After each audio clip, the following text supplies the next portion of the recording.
Hello everyone. Now today we will be discussing two very important name reactions of aldehydes and ketones.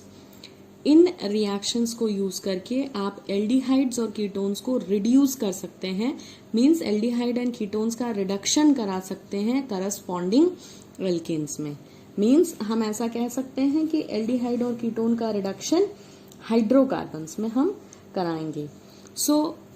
एक छोटी सी और चीज discuss कर लेते हैं जो हम पहले पढ़ चुके हैं कि एल्डिहाइड एंड कीटोन का रिडक्शन हम पढ़ चुके हैं। का रिडक्शन हम LiAlH4 और NaBH4 से अल्कोहल में पढ़ चुके हैं, यानी कि एल्डिहाइड को हम 1 डिग्री अल्कोहल में कन्वर्ट कर सकते हैं बाय रिडक्शन और कीटोन को भी हम अल्कोहल में कन्वर्ट कर सकते हैं 2 डिग्री में बाय रिडक्शन। ये हम ऑलरेडी अल्कोहल फिनॉल्स चैप्टर में कवर कर चुके हैं। तो यहाँ पर मैं डायरेक्ट स्टार्ट करूंगी एल्डिहाइड और कीटोन का रिडक्शन किसमें, complete reduction. So it will give you hydrocarbon. Hydrocarbons में क्या बनाएंगे, ये एल्केन्स बनाएंगे, राइट, एल्केन्स बनाएंगे। ठीक है, तो अब हमारे 12th क्लास के सिलेबस में एल्डिहाइड और कीटोन के रिडक्शन से एल्केन की प्रिपरेशन में दो बहुत इंपॉर्टेंट नेम रिएक्शंस हैं, और वो नेम रिएक्शंस हैं, पहली है क्लेमेंजन्स रिडक्शन और दूसरी है वुल्फ किश्नर रिडक्शन। दोनों ही रिएक्शंस एल्डिहाइड और कीटोन को एल्केन में कन्वर्ट करती हैं। तो इनका जो है वो स्टार्टिंग प्रोडक्ट, स्टार्टिंग सब्सटेंस और एंडिंग प्रोडक्ट सेम है, मगर इनका मैकेनिज्म और इनके रिएजेंट अलग अलग हैं। एक्चुअली ये एक ही कॉमन चीज को एक ही कॉमन प्रोडक्ट में कन्वर्ट कर रही हैं, इसीलिए मैं एक ही वीडियो में इनको कवर करूंगी सो दैट आप इनमें सिमिलैरिटी और डिफरेंस दोनों समझ सकें। So what we are going to study, we are going to study how to reduce an aldehyde and ketone to an alkene. So now you see aldehyde and ketones क्या होते हैं। Aldehyde and ketones दोनों ही carbonyl compounds हैं, carbonyl compounds होते हैं। Carbonyl compounds का मतलब है इन दोनों में C double bond O group होगा। एल्डिहाइड और कीटोन्स दोनों में C डबल बॉन्ड होगा, क्योंकि C डबल बॉन्ड O होगा क्योंकि ये कार्बोनिल कंपाउंड्स है। तो जो रिएक्शंस हम डिस्कस करने जा रहे हैं उनमें कार्बोनिल ग्रुप जो है, जो C double bond O group है, that will get reduced to CH2, यानी ऑक्सीजन हट के 2 हाइड्रोजन लगने वाले हैं। ये होगा आगे दोनों रिएक्शंस में जो हम पढ़ेंगे। तो ये जो C डबल बॉन्ड O है, इसी को यहाँ पर क्या ग्रुप है, डिपेंडिंग अपॉन दिस ये एल्डिहाइड और कीटोन कहलाता है। आगे मैं इसके एग्जांपल्स लेके एक्सप्लेन करूंगी, बट यहाँ आपको समझना है कि क्या होता है। जो रिएक्शन हम पढ़ने जा रहे हैं उसमें C double bond O CH2 में कन्वर्ट हो जाता है। ठीक, so I told you there are 2 name reactions. Let us start with the first one. पहले मैं समराइज कर देती हूँ दोनों रिएक्शंस को क्योंकि वो कॉमन है। अगर ये ग्रुप आपके पास है, ठीक है, जो कार्बोनिल ग्रुप है, तो यहां पर ध्यान दें,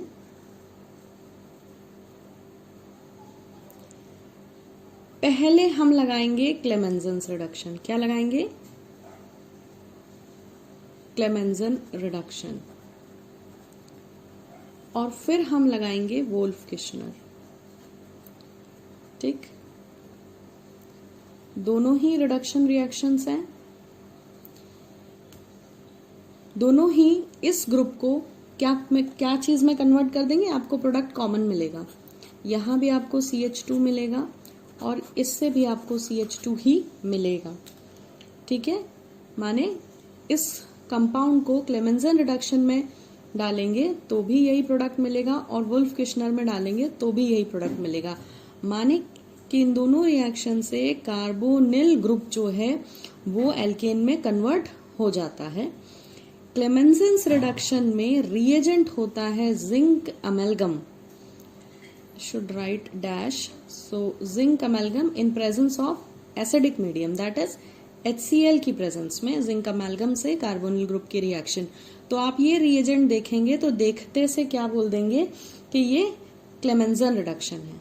लेकिन इसी रिएक्शन में अगर हम जिंक अमेलगम और HCl ना लेके हाइड्रोजीन ले लें, हाइड्रोजीन क्या होता है, NH2 हाइड्रोजीन ले लें और KOH की प्रेजेंस में ethylene glycol as a solvent use करें और इसे हीट कर दें इस रिएक्शन मिक्सचर को, तो हमें यहां पर भी एल्केन ही मिलेगा। मगर अगर आप जिंक अमेलगम HCl यूज करते हैं तो वो क्लेमेंजन रिडक्शन है, और अगर आप ये reagent hydrazine KOH in ethylene glycol subjected to heating use करते हैं तो ये वुल्फ किश्नर का रिएजेंट है। तो आपको दिख रहा है दो अलग अलग नेम रिएक्शन, दो अलग अलग रिएजेंट, मगर प्रोडक्ट बना रही है सेम और स्टार्टिंग मटेरियल भी है सेम। तो ये तो हुई समरी कि इस टॉपिक को कैसे हमें समझना है।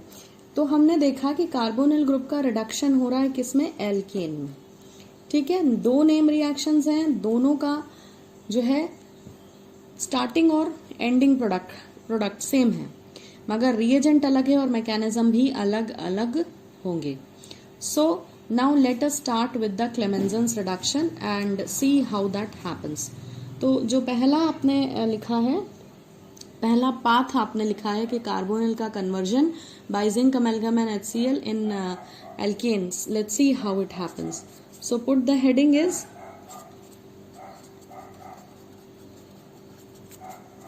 Clemenson reduction.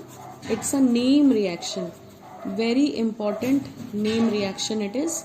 So let us see what happens in Clemenson's reduction. आपका कार्बोनिल ग्रुप है, it is going to react with zinc amalgam in acidic medium and NCERT says product बनेगा CH2 प्लस वाटर रिलीज होगा। यानी क्या हो रहा है, C double bond O group का कन्वर्जन है CH2 में, यानी सिंपल सी बात है, ऑक्सीजन निकल गया है और हाइड्रोजन उसकी जगह 2 आ गए हैं, तो रिडक्शन ही हुआ है। रिडक्शन मतलब addition of hydrogen, right. So basically यहाँ पर एक चीज मिसिंग है NCERT में, और वो है कि यहाँ पर एडिशन हो रहा है 4 हाइड्रोजन्स का। ब्रैकेट में आप लिख सकते हैं +4 हाइड्रोजन। क्यों +4 हाइड्रोजन, साफ साफ दिख रहे हैं, 2 हाइड्रोजन इस ऑक्सीजन की जगह गए और 4 में से 2 इस ऑक्सीजन की जगह लग गए, तो CH2 बना C डबल बॉन्ड O से, और बचे हुए 2 इस ऑक्सीजन को लेके पानी में कन्वर्ट हो गए, वाटर रिलीज होता है इसमें as a by product. So let us see some particular examples. आपने कहा कार्बोनिल ग्रुप पर इसका एक्शन है, तो कार्बोनिल ग्रुप अगर जो है एल्डिहाइड का हुआ, ठीक, तो यहाँ एक H ले लें, एक CH3 इधर ले लें, एसिटल्डिहाइड हो गया ये, बाकी सब कुछ सेम। और यहाँ पर देखें क्या होगा, यहाँ आपने CH3 रखा हुआ है, यहाँ H है ही, और इस कार्बन पे जो सबको जोड़े रखे हैं, तो डबल बॉन्ड हटा के मैंने कहा H2 लगा दें। तो अब आप इस कंपाउंड को एनालाइज करें कि क्या बना है। ये बना है CH3CH3। इसको अगर मैं शॉर्ट में लिखूं तो ये कुछ ये बना है। What is this, this is called as ethane. तो आपने क्या बनाया है, एसिटल्डिहाइड से, या बोल सकते हैं इथेनल से इथेन बनाया है। तो इंटर कन्वर्जन के लिए बहुत इंपॉर्टेंट है, आ सकता है how will you prepare ethane from ethanal, तो आंसर होगा क्लेमेंजन्स रिडक्शन लगाएं and this is how you can do it. देखो वहां पे C double bond O group था, तो C double bond O group में आपने पहली रिएक्शन क्या लिखी, यहाँ CH3 यहाँ H ले लिया, यानी आपने इस C डबल बॉन्ड O को एल्डिहाइड बना लिया था। यहीं पर हम क्या कर सकते थे कि हम इसे दोनों ही बॉन्ड CH3 लगा के और कीटोन बना लेते, ये बन गया हमारा एसीटोन। तो एल्डिहाइड, एसिटल्डिहाइड से या इथेनल से, मैंने आपको अभी इथेन बनाना दिखाया, अब मैं एसीटोन यूज कर लेती हूँ क्लेमेंजन्स रिडक्शन में ही। तो ये C डबल बॉन्ड O अपन ऐसे लिख रहे थे क्लेमेंजन में, देखिए मैं इसको आपको बाद में पूरा करके बताऊंगी। क्या ले लिया आपने, जिंक अमेलगम HCl की प्रेजेंस में, और मैंने कहा था बुक में 4H लिखा नहीं है, आप लगा लें, 4H लगा दिए, ठीक। क्या होने वाला है, मैंने आपको बताया था डबल बॉन्ड O हटाइए, उसकी जगह हाइड्रोजन लगा दें 2, और साथ में बनाया 2H। अब मुझे इस रिएक्शन को एसीटोन के रिस्पेक्ट में लिखना है, तो मुझे क्या करना पड़ेगा, कुछ नहीं करना है, यहाँ पे एक CH3, यहाँ पे एक CH3 लगा दें तो ये एसीटोन बन गया। और वैसे ही यहाँ पे एक CH3 और यहाँ पे एक CH3, क्योंकि जो स्टार्टिंग है वही यहाँ आएगा, तो अब ये क्या बन गया, ये बन गया है CH3 CH2 CH3, यानी आपने एसीटोन से, एसीटोन मतलब प्रोपेनोन से आपने बना लिया propane. So again an important question of interconversion, how will you prepare propane from propanone, या फिर how will you convert propanone into propane, ये ऐसे क्वेश्चंस आते हैं। अगेन क्लेमेंजन्स रिडक्शन याद रखें, जहां भी आपको एल्डिहाइड कीटोन का रिडक्शन करा के एल्केन बनाने को बोला है वहां आप क्लेमेंजन्स या वुल्फ किश्नर रिडक्शन लगा सकते हैं। अभी ये क्लेमेंजन्स चल रहा है। आगे देखें इस रिएक्शन का मैकेनिज्म क्या है। So let us discuss the mechanism of this reaction. इस रिएक्शन के मैकेनिज्म के लिए कुछ भी श्योरिटी नहीं है, क्योंकि कई बुक्स में मैकेनिज्म मिलता ही नहीं, और जिनमें मिलता है उसमें लिखा है पॉसिबल मैकेनिज्म। पॉसिबल का मतलब साइंटिस्ट्स आर स्टिल सर्चिंग, अभी वो श्योर नहीं है। एक पॉसिबल मैकेनिज्म दिया गया है तो वो हम डिस्कस कर लेते हैं। और मैकेनिज्म मैं ये वाली रिएक्शन लेके डिस्कस कर दे रही हूँ, वैसे तो सेम है हर रिएक्शन के लिए, बट मैंने लास्ट में ये लिखी है तो let me take this only. तो अब हमने लिया हमारा लास्ट रिएक्शन जो एसीटोन था। अब आप देख रहे थे कि जिंक अमलगम से रिएक्शन थी, ठीक है। तो यहाँ पर जब भी कार्बन ऑक्सीजन डबल बॉन्ड होता है, आपको मालूम है कि ऐसे तो ये स्टेबल रहेगा, लेकिन जैसे ही इसने जिंक को देखा, जिंक एक मेटल है और जिंक कैन गिव 2 इलेक्ट्रॉन्स, तो जैसे ही इस कंपाउंड ने इलेक्ट्रॉन डोनर देखा तो यहाँ क्या होता है कि ऑक्सीजन अपना इलेक्ट्रॉन पेयर जो है ये पाई बॉन्ड को अपनी तरफ सरका के पार्शियली नेगेटिव हो जाता है, जिसके कारण कार्बन पे पार्शियल प्लस चार्ज आ जाता है, ठीक है। और इस वजह से क्या होता है, जैसे ही ये पोलैरिटी डेवलप हुई ये कंपाउंड जिंक को देखते से क्या बन जाएगा, ये बन जाएगा, यहां आ जाएगा प्लस, डबल बॉन्ड खत्म होके इलेक्ट्रॉन्स कहाँ शिफ्ट हो गए, माइनस के फॉर्म में ऑक्सीजन के ऊपर। अब जैसे ही ये बनेगा, जिंक क्या करेगा, अपने इलेक्ट्रॉन्स कार्बन पे चिपकाने की कोशिश करेगा, क्योंकि वो डोनर है, उसको दिख रहा है कि कार्बन के पास इलेक्ट्रॉन्स की कमी है, तभी प्लस चार्ज आया है। तो अब क्या होगा, ये जो 2 इलेक्ट्रॉन्स जिंक दे रहा है, इनमें से एक इलेक्ट्रॉन से कार्बन का ये प्लस चार्ज खत्म होगा और दूसरे इलेक्ट्रॉन से कार्बन पे माइनस चार्ज आ जाएगा। नोट कर ले, पहले इलेक्ट्रॉन से कार्बन का प्लस चार्ज खत्म हो जाएगा और दूसरे इलेक्ट्रॉन से कार्बन पर माइनस चार्ज आ जाएगा, ठीक। जब ऐसा होगा कि कार्बन पर माइनस चार्ज आ जाएगा तो जो HCl है आपका, उस HCl में से 2H+ कहां से, एसिडिक मीडियम से, मतलब HCl में से उठकर यहां आ जाएंगे 2H+। क्यों, क्योंकि दोनों पे माइनस आ गया है। ऑक्सीजन पे ऑलरेडी था क्योंकि ऑक्सीजन ने पाई बॉन्ड सरका लिया था, और कार्बन पे भी माइनस आ गया है जिंक के 2 इलेक्ट्रॉन्स के कारण। तो आपके पास कुछ स्पीशीज यूं है, देखिए ये जो है कार्बन पे माइनस है और ऑक्सीजन पे भी माइनस चार्ज बैठा है। तो इन माइनस के कारण ये जो कार्बन का माइनस है वो इसे एक प्रोटॉन खींचेगा और यहां जोड़ लेगा H के फॉर्म में, और वो नेगेटिव जो है बॉन्ड बनाने के काम आ गया। और ऑक्सीजन पे जो नेगेटिव है उसके कारण दूसरा प्रोटॉन ऑक्सीजन पे आके लग जाएगा, ये बन जाएगा। इसके बाद क्या होगा कि जो आपका एसिडिक मीडियम है, एसिडिक मीडियम जो है उससे फिर एक और प्रोटॉन जो है वो किसकी तरफ अट्रैक्ट होगा, इस OH की तरफ अट्रैक्ट होगा, ठीक। इस OH की तरफ अट्रैक्ट होगा तो क्या होगा देखते हैं आगे चल के। ये कुछ ऐसा है, CH3 C H और OH पर आपका ये H+ ऐसे आके जुड़ जाएगा, ठीक। अब जैसे ही ये जुड़ेगा, आपको पता है कि यहाँ से वाटर निकलने की कंडीशन बन रही है, तो जैसे ही ये होगा यहाँ से वाटर निकल जाएगा, और वाटर निकलेगा तो क्या होगा, कार्बन पे फिर से प्लस चार्ज आएगा। देखें CH3 और वाटर चला गया है इसलिए कार्बन पे आ गया प्लस चार्ज, और ये रहा हाइड्रोजन जो यहाँ पे था वो एज इट इज है। जैसे ही कार्बन पे प्लस चार्ज आएगा, इसको जो है जिंक फिर से 2 इलेक्ट्रॉन देने आ जाएगा रिएक्शन में, क्योंकि जिंक अमेलगम से रिएक्शन है, जिंक पहले फिर से आ जाएगा इलेक्ट्रॉन देने। अब जैसे ही जिंक इलेक्ट्रॉन लेके आएगा फिर वही होगा जो यहाँ हुआ था, एक इलेक्ट्रॉन से प्लस चार्ज कार्बन का खत्म होगा और दूसरे इलेक्ट्रॉन से कार्बन पे माइनस चार्ज आ जाएगा। तो इसके कारण अब आपकी स्पीशीज देखिए क्या बन जाती है, CH3C, CH3 कार्बन पे माइनस है मान लें H और यहाँ माइनस है। अब ये माइनस क्या करेगा, एक और H प्लस को अट्रैक्ट करेगा मीडियम से और यहाँ जोड़ लेगा। तो ये आपका प्रोडक्ट बनके तैयार है। इसे हम CH3 CH2 CH3 यानी प्रोपेन भी लिख सकते हैं। तो this is your entire mechanism. I hope this mechanism is clear to you. ठीक है, बहुत सारी स्टेप्स हैं, सिंपल सी रिएक्शन दिख रही है एक लाइन की, एसीटोन से प्रोपेन का बनना, लेकिन ये इतना लंबा चौड़ा मैकेनिज्म है। This is the possible mechanism.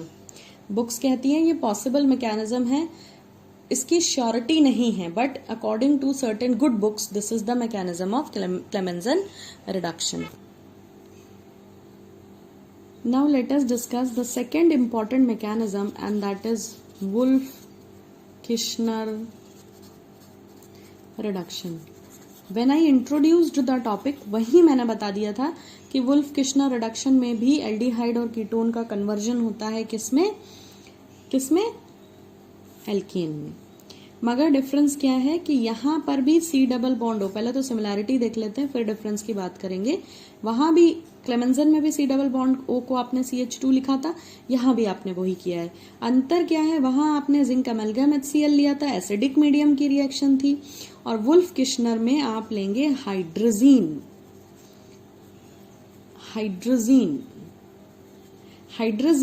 In presence of KOH यानी बेसिक मीडियम की रिएक्शन है, KOH is a base, strong base, और आप लेंगे इथाइलिन ग्लाइकॉल। ये मैं पहले ही आपको डिस्कस कर चुकी हूँ इंट्रोडक्शन में, but still I am writing again.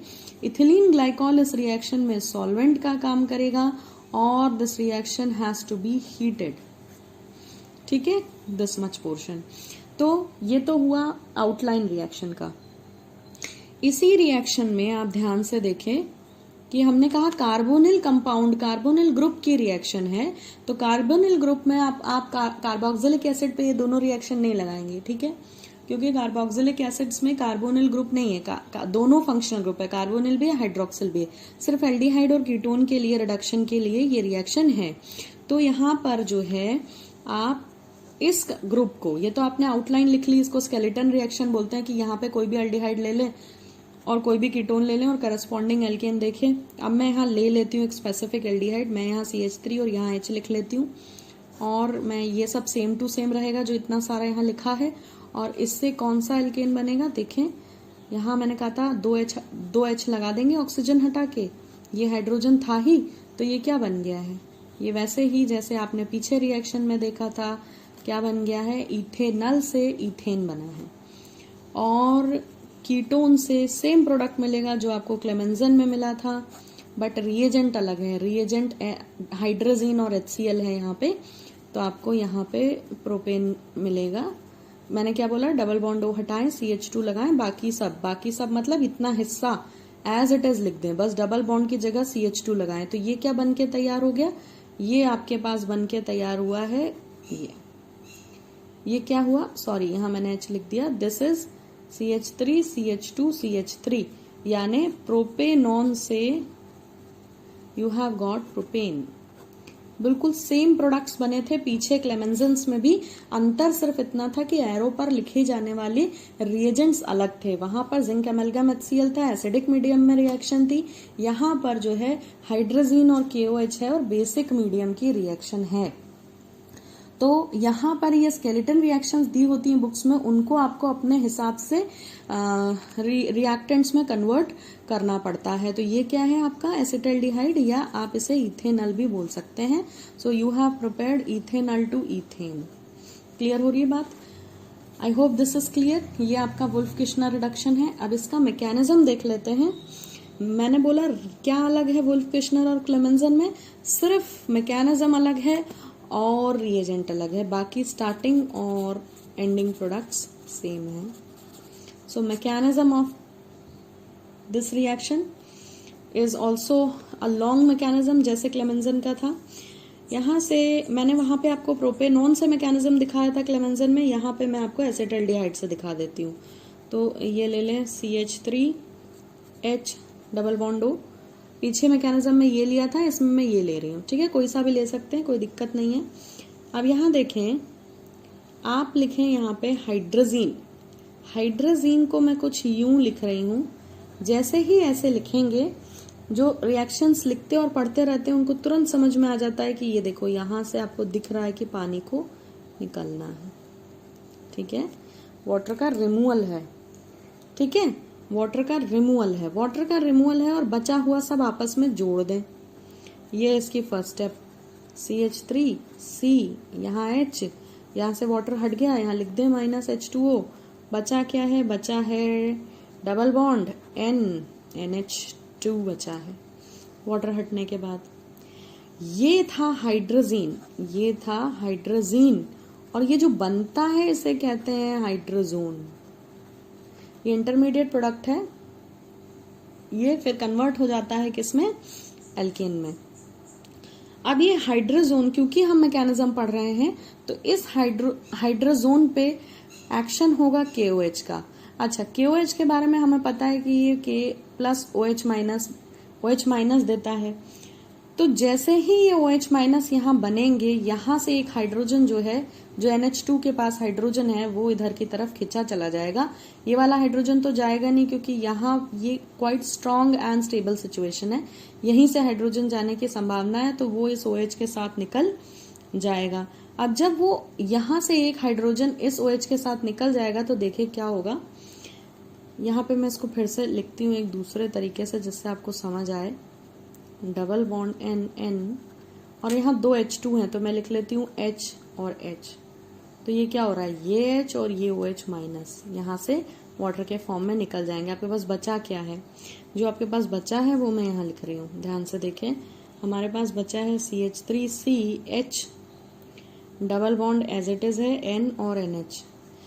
क्योंकि आपके पास से यहाँ से H+ के फॉर्म में गया है, इलेक्ट्रॉन्स छोड़ के गया है, तो वो इलेक्ट्रॉन्स कहाँ है, नाइट्रोजन के ऊपर, ठीक। अब यहाँ पर जैसे ही ये कंपाउंड डेवलप हुआ, ये कंडीशन डेवलप हुई कि ये जो NH2 के में से एक हाइड्रोजन गया है वाटर बनाने, तो ये 2 इलेक्ट्रॉन छोड़ गया है, H+ के फॉर्म में गया, तो ये जो छोड़ गया है वो नाइट्रोजन पे माइनस के फॉर्म में अपीयर हो रहा है। और ये स्ट्रक्चर जैसे ही बनेगा, यहाँ पे चालू हो जाएगा रेजोनेंस। रेजोनेंस में ये माइनस यहाँ सरकाया जाएगा। तो आपको पता है कि रेजोनेंस में क्या होता है, जैसी शिफ्टिंग चालू होती है फिर शिफ्टिंग चलती ही चली जाती है। तो ये डबल बॉन्ड भी यहाँ इस कार्बन पर शिफ्ट होने की कोशिश करेगा।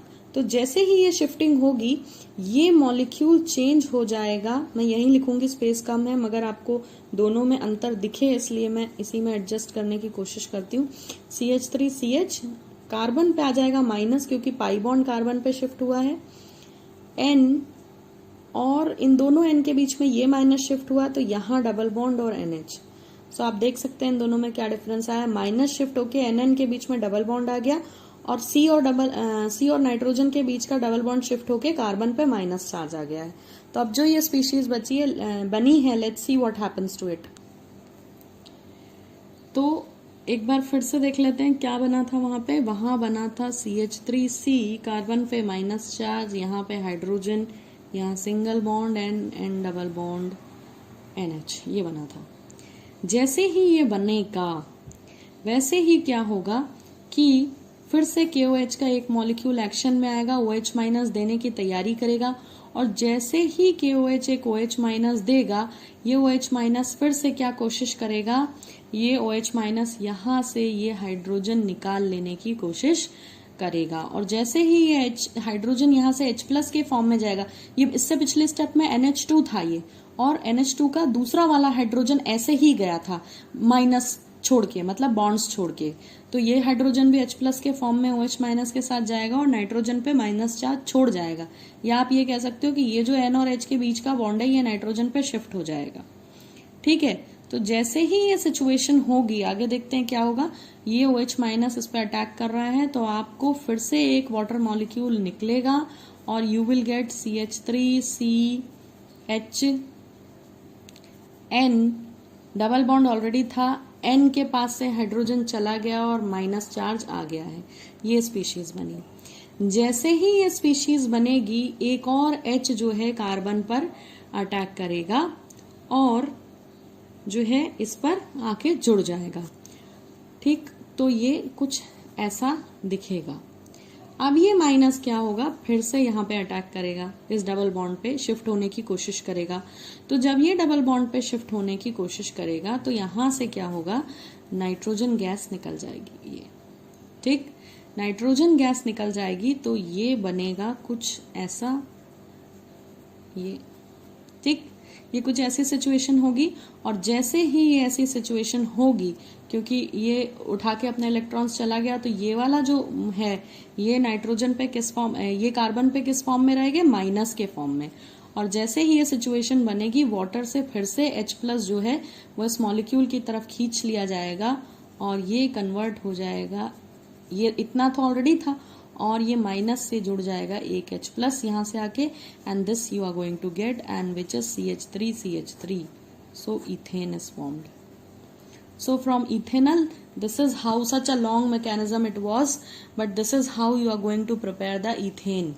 तो 12th क्लास के सिलेबस में मैकेनिज्म तो है नहीं, बट अगर मैकेनिज्म पढ़ लें तो रिएक्शन समझना आसान हो जाता है। So just now you have seen the action of two very important reducing agents, zinc amalgam HCl and hydrazine and KOH। आपने देखा वोल्फ किश्नर और क्लेमेंजन रिडक्शन का मैकेनिज्म। साथ ही साथ एक और बहुत strong, very strong reducing agent जो NCERT में नहीं लिखा है but still you should know, कभी इंटर कन्वर्जन करते समय काम आ जाएगा। बहुत स्ट्रॉन्ग रिड्यूसिंग एजेंट है रेड फॉस्फोरस एंड HI। ठीक, देखें हमने अल्कोहल फिनॉल में जो रिड्यूसिंग एजेंट्स पढ़े थे वो क्या थे, LiLH4 था, सोडियम बोरोहाइड्राइड था, उसके बाद H2+PT पढ़ा, H2+PD पढ़ा, H2+Ni पढ़ा। ठीक, लेकिन आपने सोचा कि इनको यूज करके हमने एल्डिहाइड को और कीटोन को रिड्यूस क्यों नहीं किया एल्केन में, क्योंकि आपको पता होना चाहिए कि रिड्यूसिंग एजेंट्स तो हैं मगर ये एल्डिहाइड्स को हाइड्रोकार्बन्स में कन्वर्ट नहीं कर सकते। These which you have already studied, they cannot convert, they cannot reduce, I must write, they cannot reduce aldehyde and ketone to alkene। ये नहीं कर सकते रिड्यूस। तभी तो हमें जो है दो नए रिड्यूसिंग एजेंट्स की जरूरत पड़ी और वो क्या थे, जिंक अमेलगम HCl क्लेमेंजन रिडक्शन में और हाइड्रोजीन और KOH वुल्फ किश्नर में। तो वो दो स्ट्रॉन्ग रिड्यूसिंग एजेंट हैं जो डायरेक्ट एल्डिहाइड को एल्केन बनाते हैं, कीटोन को एल्केन बनाते हैं। और ये तीसरा है रेड फॉस्फोरस और HI। ये इतना स्ट्रॉन्ग रिड्यूसिंग एजेंट है कि आपने कोई भी एल्डिहाइड लिया हो उसको जो है डायरेक्ट रेड फॉस्फोरस HI डालें और डायरेक्ट आप एल्केन बना लें। आप कोई भी कीटोन ले लें, एसीटोन ले लिया मैंने, रेड फॉस्फोरस HI डाल दें और करस्पॉन्डिंग जितने कार्बन आपके स्टार्टिंग में हो उतने ही कार्बन का आप हाइड्रोकार्बन इससे बना सकते हैं। तो आपने क्या देखा, इथेनॉल से इथेन, प्रोपेनॉन से प्रोपेन, माने करस्पॉन्डिंग एल्डिहाइड से आप एल्केन बना पा रहे हैं, कीटोन से आप एल्केन बना पा रहे हैं। ठीक, और आपको पता होना चाहिए कि रेड फॉस्फोरस HI इतना स्ट्रॉन्ग है कि कार्बोक्सिलिक एसिड का भी कंप्लीट रिडक्शन करा देगा एल्केन में। यहाँ ध्यान रखें, इक्वल नंबर ऑफ जितने कार्बन यहाँ है उतने ही कार्बन का कंपाउंड यहाँ बनेगा। अपन इंटर कन्वर्जन करते समय डिस्कस करेंगे कि कार्बोक्सिलिक एसिड में एल्केन बनाने के लिए हमने दो और मेथड पढ़े थे 11th क्लास में। एक पढ़ा था कोब्स इलेक्ट्रोलिसिस और दूसरा पढ़ा था कैल्शियम ऑक्साइड की प्रेजेंस में डीकार्बोक्सिलेशन पढ़ा था। तो वहां पर अलग सिचुएशन होती है, वहां पे भी एल्केन बनता है पर नंबर ऑफ कार्बन दोनों में अलग होते हैं। एक में ज्यादा होते हैं स्टार्टिंग से, एक से कम होते हैं, यहाँ से इक्वल बनते हैं। अगर आपको जितने कार्बन कार्बोक्सिलिक एसिड में उतने ही कार्बन का एल्केन चाहिए, देखिए यहाँ 2 थे, 2 का ही एल्केन मिला है, तो आप रेड फॉस्फोरस HI डाल दें। कम और ज्यादा का डिस्कशन अपन इंटर कन्वर्जन में करेंगे। अब अगर आपको यहाँ पे एसिड क्लोराइड दिया, CH3COCl दिया, फिर रेड फॉस्फोरस और ये डाल दें, सेम प्रोडक्ट, ठीक है, स्टार्टिंग सिर्फ अलग है, प्रोडक्ट बार बार सेम बन रहा है, NH2 एसिड अमाइड ले लें, फिर से सेम प्रोडक्ट। मतलब इतना स्ट्रॉन्ग रिड्यूसिंग एजेंट है कि किसी भी फंक्शनल ग्रुप को, जितने मैं लिख रही हूं सबको डायरेक्ट साइनाइड ले ले, नाइट्राइल ग्रुप है, ठीक है, डायरेक्ट इथेन, डायरेक्ट एवरीवेयर, ठीक है। अल्कोहल पर भी ये काम करता है, मगर अल्कोहल के लिए उतना अच्छा नहीं माना जाता, यहाँ सब पे हीटिंग इज रिक्वायर्ड, मतलब रेड फॉस्फोरस HI डालें और फॉलोड बाय हीटिंग। अल्कोहल में भी ये काम करता है, और अगर आपने ROH लिया है तो C2H6 आप बना सकते हैं, पर साथ में जो है हेलो एल्केन भी बन जाते हैं, तो प्योर एल्केन नहीं बनता, इसलिए अल्कोहल के लिए कम यूज किया जाता है। बट बाकी आप देख ले, आपके पास एल्डिहाइड है, कीटोन है, कार्बोक्सिलिक एसिड है, एसिड क्लोराइड है, अमाइड है, साइनाइड है, कुछ भी है, किसी का भी रिडक्शन आप करस्पॉन्डिंग एल्केन में बिना प्रॉब्लम के करा सकते हैं। So this is as important reducing agent and it's a very strong reducing agent. I hope this was clear. हमने 3 reagents पढ़े जो एल्डिहाइड और कीटोन को डायरेक्ट एल्केन में रिड्यूस कर देते हैं, क्योंकि एल्केन्स के रिडक्शन के लिए हम जो है पुराने रिड्यूसिंग एजेंट्स जो हमने पहले पढ़ रखे थे वो यहाँ काम नहीं करते, इसलिए हमने नए रिड्यूसिंग एजेंट्स पढ़े हैं। So I hope this all was clear. Thank you for watching.